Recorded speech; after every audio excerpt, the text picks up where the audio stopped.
ये सारे इतिहास ऐसे हैं जैसे लोकतंत्र को कैसे खत्म किया, लोकतंत्र का गला कैसे घोटा, पत्रकारिता को कैसे खत्म कर दिया, डेमोक्रेसी को कैसे खत्म किया। ये जो इस तरह की बातें करते हैं तो इसके ऊपर क्यों नहीं चर्चा होगी? क्यों कपूर तो अभी जिंदा ही है। इसके बाद ये संजय बारू की किताब है, आप ये देखिए, द एक्सीडेंटल प्राइम मिनिस्टर, कि प्राइम मिनिस्टर केवल नाम मात्र के थे, सारा फैसला जो है सोनिया जी लेती थी। सोनिया जी किस तरह से फैसला लेती थी, संजय बारू की किताब है।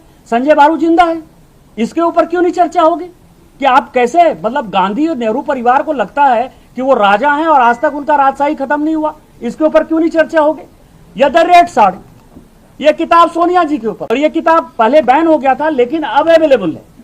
ये हमने बुक स्टोर से खरीद कर ही लिया है कि 10 साल में किस तरह से करप्शन किया, किस तरह से बाहर पैसा डाला, किस तरह से व्यक्तिगत इटालियन लोगों के बिजनेसमैन के साथ रिलेशन थे। क्या इसके ऊपर चर्चा नहीं होनी चाहिए, रेड साड़ी के ऊपर? इसके बाद आप समझिए, ये दरबार तबलीन सिंह की किताब है, पूरा इंदिरा गांधी जी ने क्या किया, राजीव गांधी जी ने क्या किया, राहुल गांधी जी ने क्या किया, सोनिया गांधी जी ने क्या किया, क्या उस परिवार के ऊपर चर्चा नहीं होनी चाहिए?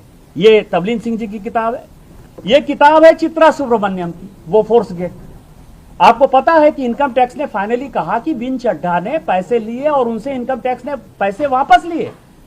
50 करोड़ रुपया उनका फ्लैट बेचकर इनकम टैक्स ने वापस लिया। कोतरोची कौन था, कोतरोची के साथ क्या रिलेशन थे? आपके बोल जाने से, टेक्निकल बातों से किस तरह से माधव सिंह सोलंकी ने बोफोर्स के केस को लिपापोती किया, ये पूरे इतिहास को पता है, पूरे देश को पता है। तो क्या बोफोर्स पर फिर से बात नहीं होनी चाहिए? चित्रा सुब्रमण्यम तो जिंदा है।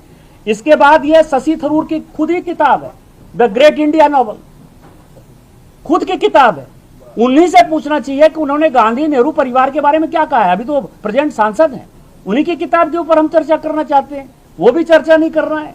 इसके बाद इंडिया ट्रस्ट विथ डेस्टिनी, ये जगदीश भगवती और अरविंद पनगरिया की किताब है कि किस तरह से 2004 से लेकर 14 तक पूरी इकोनॉमी को, पूरा का पूरा बैंकिंग सिस्टम खत्म हो गया, फोनो बैंकिंग होता था, देश का कैसे तमाशा बना दिया। कोई न IMF न वर्ल्ड बैंक हमको पैसा देने को तैयार नहीं थी। इसके बाद किताब है Indira Gandhi trust with power, सारी चीजें हैं उनके पूरे। मैंने कई एक लोगों ने कहा कि अयासी मैंने शब्द बोल दिया, गलत शब्द बोल दिया। कैसे उनके अनैतिक संबंध थे और किस अनैतिक संबंध के कारण भारत के राजनीति पर क्या प्रभाव पड़ा, ये पूरा नयनतारा सहगल ने लिखा, उनकी बहुत क्लोज हुआ करती थी। इसके बाद ये किताब है इंडियाज फर्स्ट डिक्टेटरशिप इमरजेंसी के बारे में 75, ये कोई इंडियन ने नहीं लिखा। अभी तो मैंने कुलदीप कपूर की बात की, कुलदीप सिंह की बात की, ये तो मैंने आप समझिए क्रिस्टोफर जेफरीडी की किताब की बात कर रहा हूं कि बाहर से बैठकर आदमी क्या सोच रहा था इमरजेंसी के ऊपर। पूरा का पूरा, आज संविधान की बात करते हैं, संविधान की बात राहुल गांधी किताब ऐसे उछलाते हैं। पूरा का पूरा संविधान यदि बदल दिया, किसने बदला? 75 से 77 तक स्वर्ण सिंह की कमेटी बनी और स्वर्ण सिंह की कमेटी ने आधे से ज्यादा कॉन्स्टिट्यूशनल प्रोविजन को पूरा खत्म कर दिया। क्या इसके ऊपर चर्चा नहीं होनी चाहिए कि बाबा साहब अंबेडकर ने गरीबों के लिए जो संविधान दिया था वो अमीरों के लिए दे दिया, राष्ट्रपति के पूरे अधिकार को खत्म कर दिया, पत्रकारों के सारे चीजों को खत्म कर दिया। आज जिस तरह से फैक्ट चेकिंग हो रहा है, ये सब तो उन्हीं का किया हुआ है ना। इसके बाद है Indian summer, the secret history of end of empire, ये एलेक्स ऑन चुंजमैन का किताब है।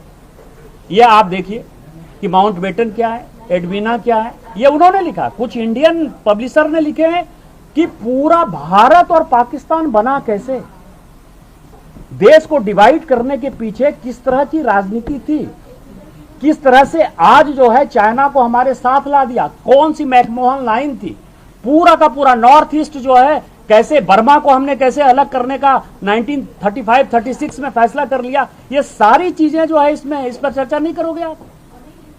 इसके बाद ये किताब है फॉली नॉरिमन की। फॉली नॉरिमन, आप ये समझिए कि उन्होंने बिफोर मेमोरी फेड्स, इन्होंने जो जितनी चीजों का जिक्र किया है कि नेहरू के साथ क्या हुआ, इंदिरा के साथ क्या हुआ, राजीव गांधी के साथ क्या हुआ, तो इस तरह की जो है सैकड़ों किताब है।